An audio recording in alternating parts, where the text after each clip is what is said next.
Shalom teman-teman, perkenalkan saya Andre.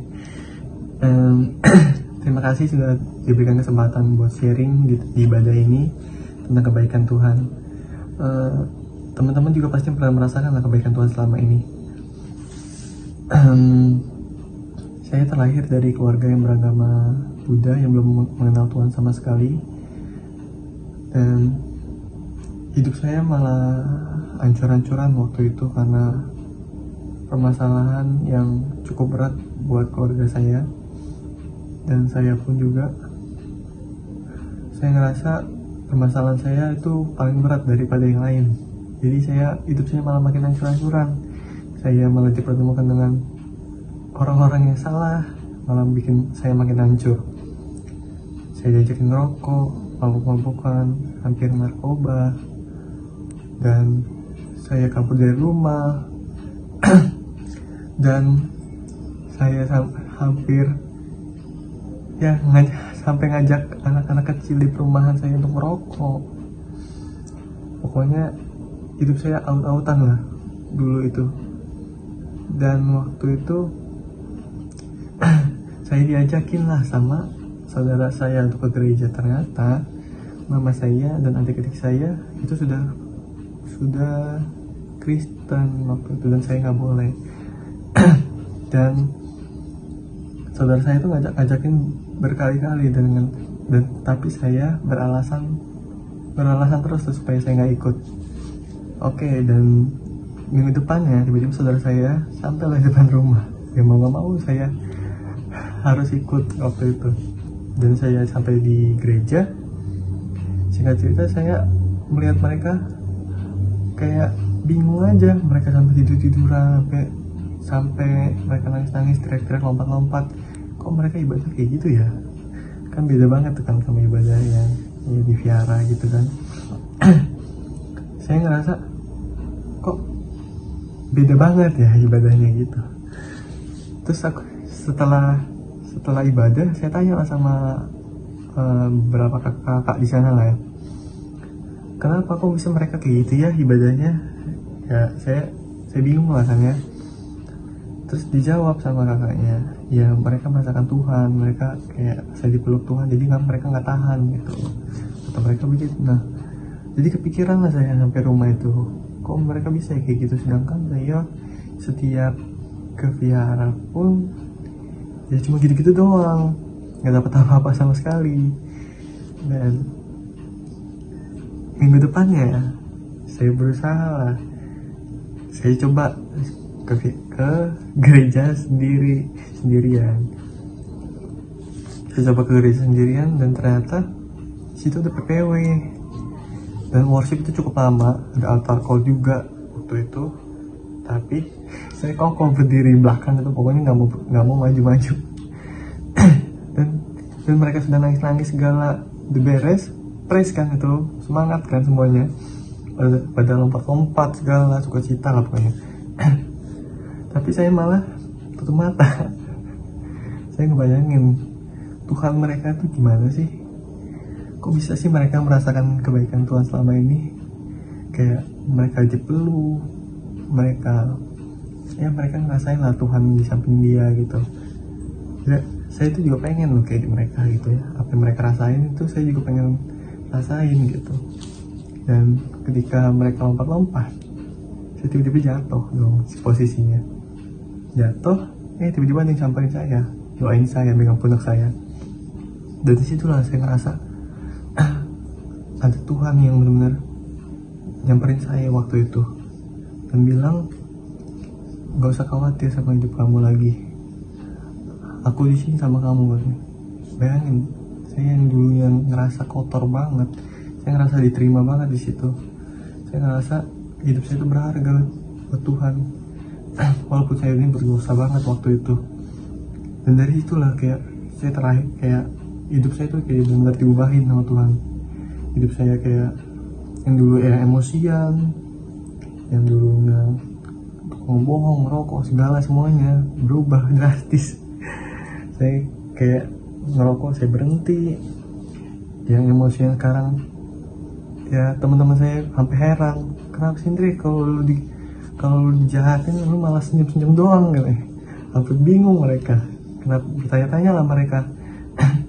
Ya saya langsung cerita dong tentang kehidupan saya gimana. Ya ternyata memberkati mereka gitu.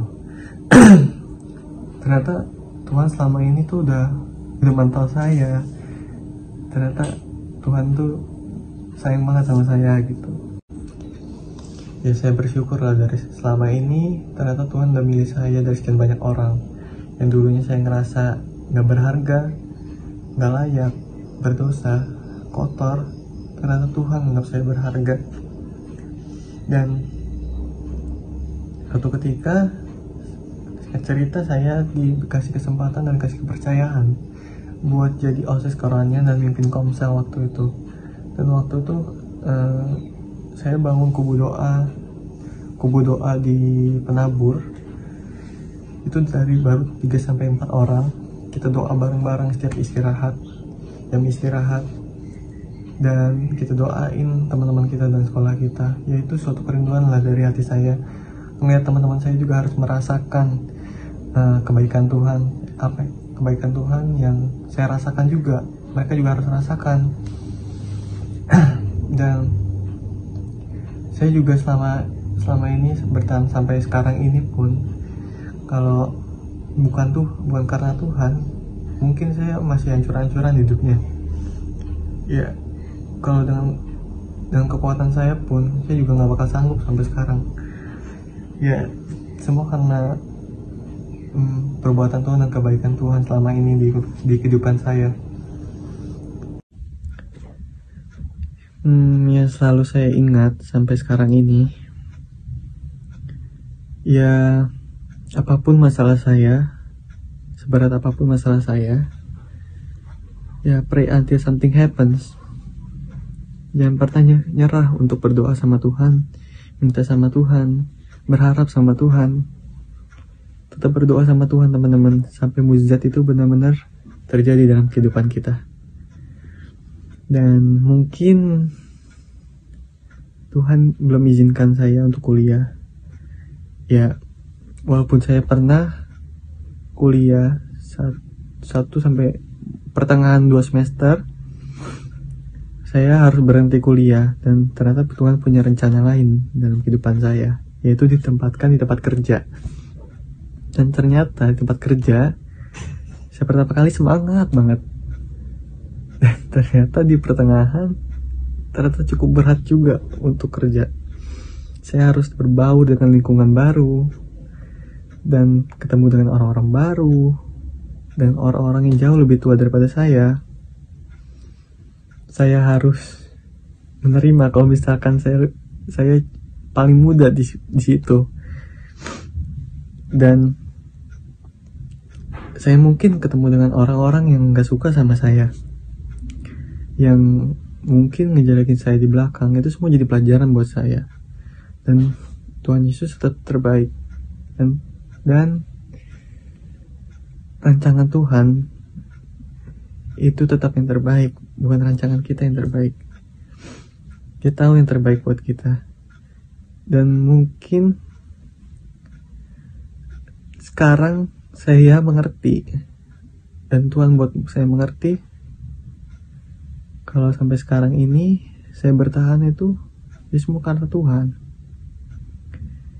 Dan saya bisa ngebiayain diri saya sendiri dan keluarga saya, yaitu bukan karena kekuatan saya, bukan karena saya bisa, tapi karena kekuatan dari Tuhan, karena penyertaan Tuhan. Mungkin kalau tanpa Tuhan, saya udah berhenti lagi di tengah jalan. Ya, Tuhan benar-benar baik buat saya. Sampai sekarang ini Tuhan tetap kasih yang terbaik buat keluarga saya.